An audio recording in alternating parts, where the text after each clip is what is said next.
Guys, today we're going to be going over the Kaspa cryptocurrency. It's been one of the hottest cryptos on the market, and we're also going to be reviewing a bunch of opinion pieces today, which I'm really excited to get into. But first, let's head over to the charts. Let's take a look at the price of Kaspa. I made a video on Kaspa a couple of days ago, but for this video, it's going to be kind of similar. I'm going to be doing a broad overview of Kaspa, but also including some opinion pieces, because at the end of the day, opinion pieces can be bullshit, but it shows kind of market sentiment, or it's at least showing, what people are thinking. So, yeah, let's get right into it. Kaspa, since 2022, is up over 75,000%. 75,000%. And the token launched in the summer of 2022 during the bear market. And this thing is absolutely rocketed during the bear market, which is absolutely insane. Really, really impressive. And right now it has the 28th largest market cap in all cryptocurrency. In the past month, it's up 174%. In the past year, it's up 1,700%.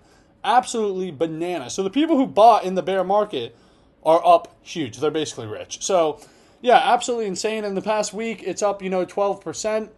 Really, really interesting stuff. And this has absolutely caught storm. People are really starting to pay attention to it. It caught my eyes. So, of course, that's why we're making a video on it today. And let's do a little brief overview. So first of all, Kaspa is a proof-of-work cryptocurrency, which implements the GhostTag protocol. And the GhostTag protocol is based on the Nakamoto consensus, as it says in here.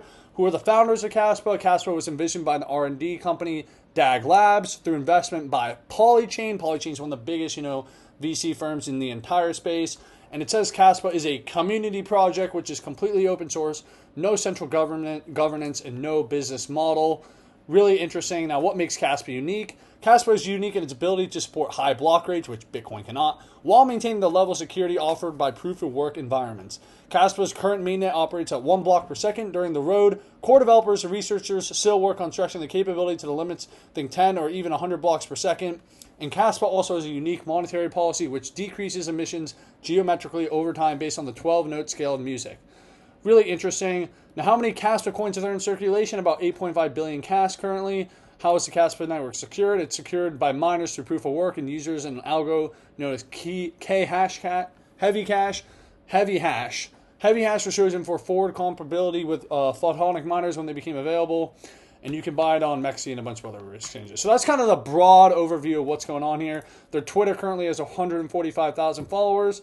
And as it says right here, their main narrative, what they put in their Twitter bio is normally one of the strongest narratives. Kaspa is based on the GhostTag protocol, which is a generalization of Bitcoin consensus. It's aiming to be the fastest and purest proof-of-work consensus engine.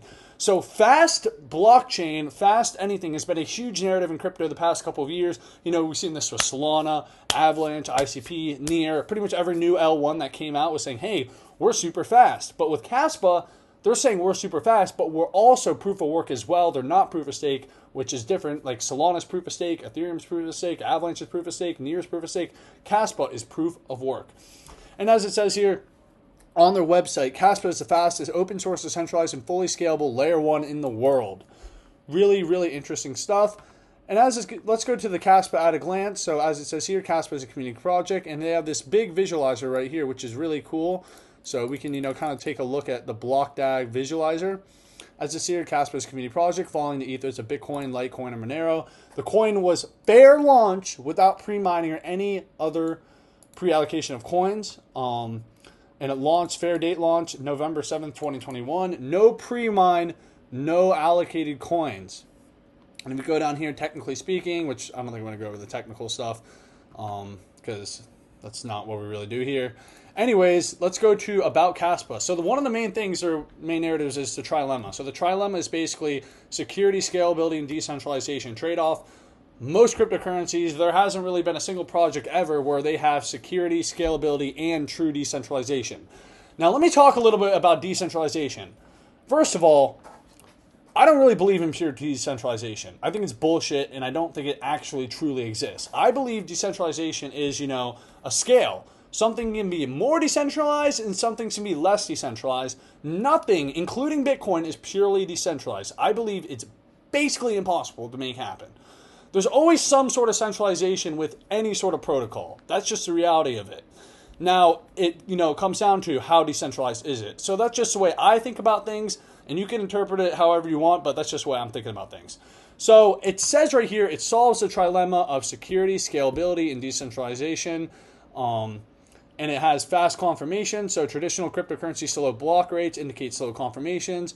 Obviously Kaspa, they're different. High throughput. Traditional cryptocurrency slow block rates also indicates low transaction throughput. Using GhostDAG, Kaspa's consensus layer removes security as a bottleneck for high throughput, allowing block rate and block sizes increase up to what the network can handle. Kaspa also optimizes bandwidth costs and network infrastructure for high throughput. Mining decentralization. Traditional cryptocurrency slow block rate also indicates high variance of mining income, incentivizing miners to join larger and larger mining pools, which combines computing power and distributes smaller, more regular mining incomes to participants. As the network grows and the block difficulty increases, this centralizes consensus power into the hands of a few pool managers. Kaspa's consensus layer's fast block rate decreases the variance of mining income, which decreases the incentive to join mining pools, contributing to mining decentralization.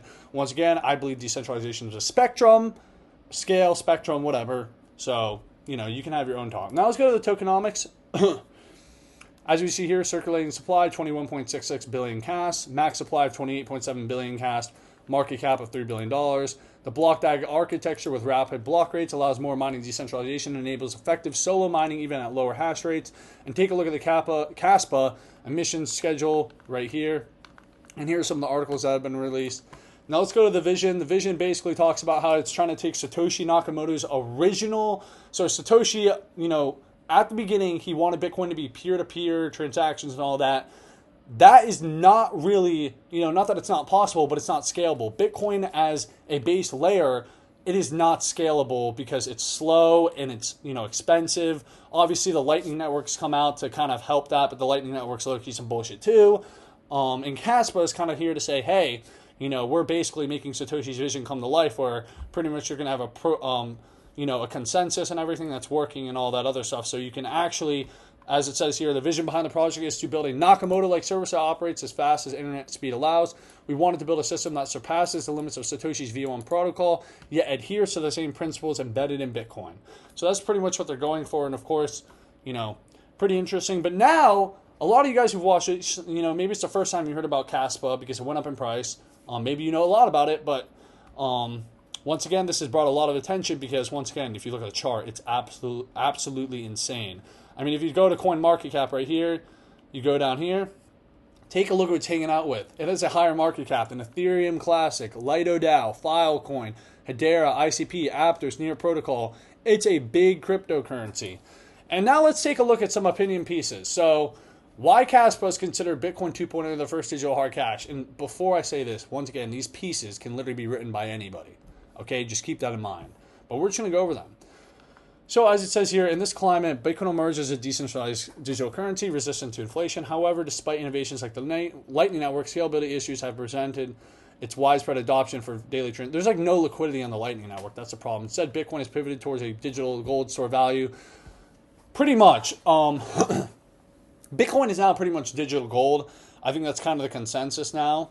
And now, as it says down here, introducing Kaspa, this gap between Satoshi Nakamoto's original vision and Bitcoin's limitation when Kaspa enters the scene. Like Bitcoin, Kaspa had a fair launch, resisting any pre-mines or ICOs, but its core innovation lies in pioneering block DAG technology to achieve unmatched transaction speeds nearly 10,000 TPS in early testing.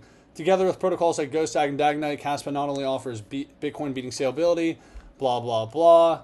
And then it talks about realizing that, so that's just one opinion piece. Let's take a look at this one. Why has Kaspa become one of the two most used to launch?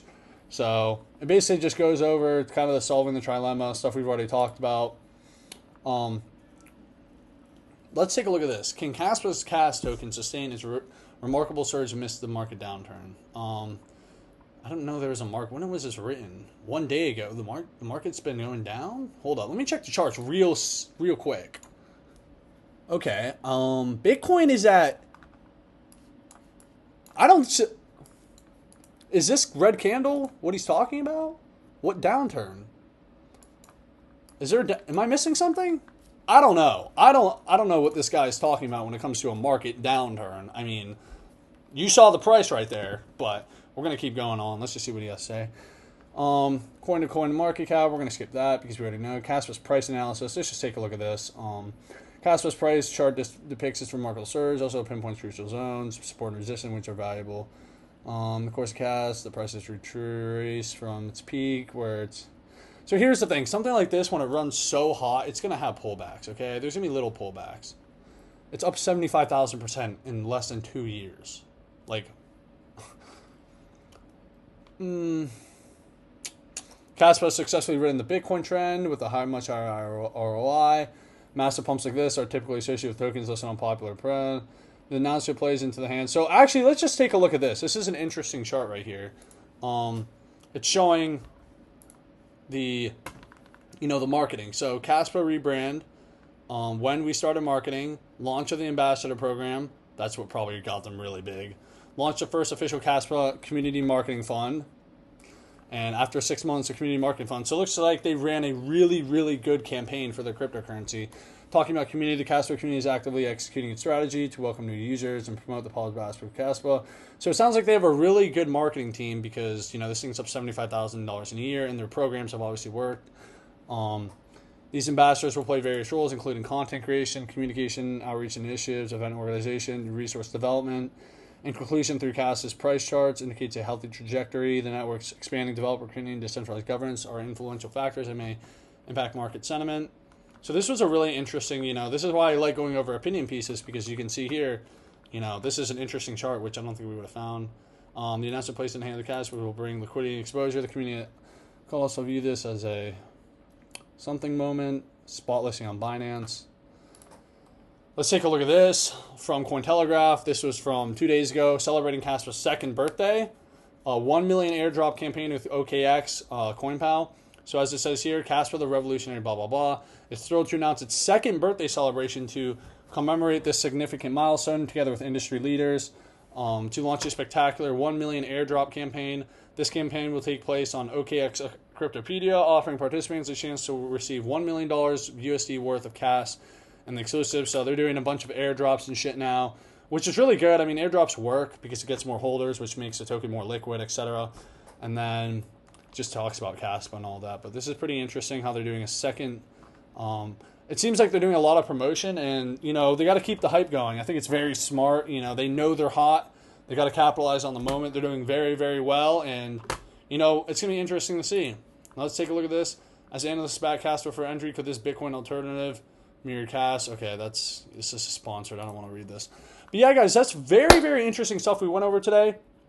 If you enjoyed this video, make sure to go and subscribe, leave a like, leave a comment. Let me know what you think about Kaspa. And also go follow me on Twitter. I'm most active on Twitter. First link, one of the first links in the description. Also join my free private group. We're turning up over there. But yeah, guys, I think there's a lot of interesting stuff going on with Kaspa. And it's definitely one I'm going to be keeping my eyes on and everything. And yeah, thank you for watching.